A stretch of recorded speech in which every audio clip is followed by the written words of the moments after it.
ഈ ക്വസ്റ്റ്യൻ നോക്കാം.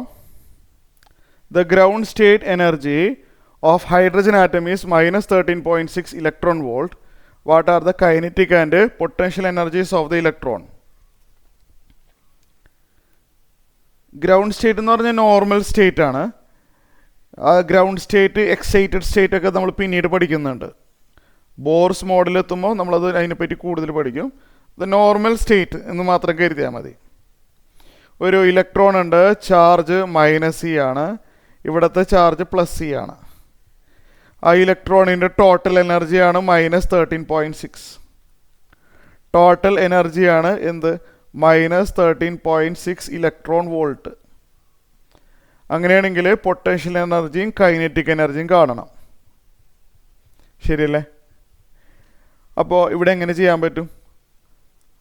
നമുക്കറിയാം, ഫോർമുല എഴുതണമെങ്കിൽ എഴുതിക്കോ. ടോട്ടൽ എന്തായാലും ഫോർമുല പഠിക്കാനുള്ളതാണ്. ടോട്ടൽ എനർജിയുടെ ഫോർമുല -e²/8πε0r. നമ്മളിത് ഡിറൈവ് ചെയ്തതാണ്. r എന്ന് പറഞ്ഞാൽ റേഡിയസ് ആണ്. ഇത് -13.6 ഇലക്ട്രോൺ വോൾട്ട് ആണ്. നമുക്ക് പൊട്ടൻഷ്യൽ എനർജി കണ്ടുപിടിക്കണം അല്ലേ? പൊട്ടൻഷ്യൽ എനർജിയുടെ ഫോർമുല u എന്നും ഡിനോട്ട് ചെയ്യും. അത് കാണാനുള്ള formula -e²/4πε0r. Potential energy, kinetic energy, total energy, ഇതെല്ലാം പഠിക്കാനുള്ളതാണ്. ഇവിടെ നോക്കിയേ, ഈ ഇക്വേഷനെ രണ്ട് സൈഡിലും വെറുതെ 2 കൊണ്ട് മൾട്ടിപ്ലൈ ചെയ്താൽ പോരെ പൊട്ടൻഷ്യൽ എനർജി കിട്ടാൻ? ഇവിടെ നോക്കിയേ, ഈ ലെഫ്റ്റ് സൈഡിലുള്ള ഈ എക്സ്പ്രഷൻ നോക്ക്. ഇതിന് ഞാൻ 2 കൊണ്ട് മൾട്ടിപ്ലൈ ചെയ്ത് കഴിഞ്ഞാൽ ഇത് വരില്ലേ? നോക്കിയേ, അതെ, 2/8. 2 കൊണ്ട് മൾട്ടിപ്ലൈ ചെയ്യുമ്പോൾ 2/8 ചെയ്യുമ്പോൾ താഴെ 4 ആവുന്നില്ലേ? അപ്പോൾ ഈ ഇക്വേഷന് രണ്ട് സൈഡിലും ജസ്റ്റ് 2 കൊണ്ട് അങ്ങോട്ട് മൾട്ടിപ്ലൈ ചെയ്യുക. We get potential energy. അപ്പോൾ ലെഫ്റ്റ് സൈഡിൽ 2 കൊണ്ട് മൾട്ടിപ്ലൈ ചെയ്തപ്പോൾ പൊട്ടൻഷ്യൽ എനർജിയുടെ ഫോർമുലയായി.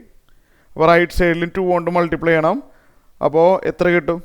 13.6 × 2 എത്രയാണ് വരുന്നത്? 27.2 അല്ലേ? -27.2 ഇലക്ട്രോൺ വോൾട്ട് ആണ് പൊട്ടൻഷ്യൽ എനർജി. ഇനി നമുക്ക് കൈനറ്റിക് എനർജിയും കൂടി കാണണം. കെ എന്ന് എഴുതാം, അല്ലെ കെ എന്ന് എഴുതാം. കൈനറ്റിക് എനർജിയുടെ ഫോർമുല e²/8πε0r ആണ്. നമ്മൾ പഠിച്ചിട്ടുള്ളതാണ് ആ ഫോർമുല. അപ്പോൾ നമ്മൾ ഫസ്റ്റ് ഇക്വേഷൻ നോക്കി,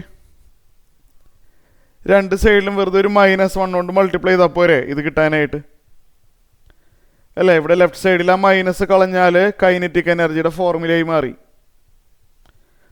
ചുരുക്കി പറഞ്ഞാൽ രണ്ട് സൈഡിലും -1 കൊണ്ട് മൾട്ടിപ്ലൈ ചെയ്യുക. അപ്പോൾ കൈനറ്റിക് എനർജിയുടെ ഫോർമുലയായി മാറി. റൈറ്റ് സൈഡിൽ -1 കൊണ്ട് മൾട്ടിപ്ലൈ ചെയ്യുമ്പോൾ 13.6 ഇലക്ട്രോൺ വോൾട്ട്. ക്ലിയർ ആയല്ലോ? അപ്പോൾ പൊട്ടൻഷ്യൽ എനർജിയും കിട്ടി, കൈനറ്റിക് എനർജിയും കിട്ടി.